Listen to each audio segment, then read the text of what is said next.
Hey you guys, so I have a wig review for you guys today. This hair comes from City Girl Hair. They went ahead and sent me their 18-inch glueless yaki straight lace front.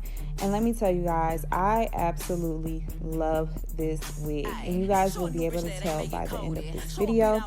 But of course, to get started, I went ahead and prepped all my materials, everything that I will need or thought that I would need. I went ahead and grabbed it. Now, all these items are optional because this wig can be worn as a glueless unit or you can glue it down. Totally up to you. So getting into the styling of the hair, originally I was going to curl it, but as soon as I put the wig on, I was so impressed and so in love with how it looked in its natural state that I decided to leave it straight and in the middle part.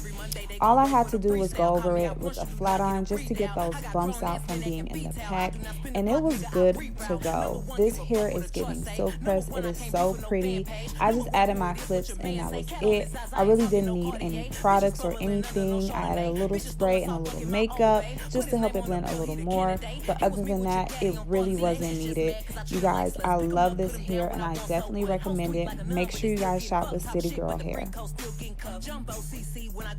He ain't mind if he hear him say it costs too much. Wagyu my beef, I ain't tryna act tough. My name hold weight like I walk around buff.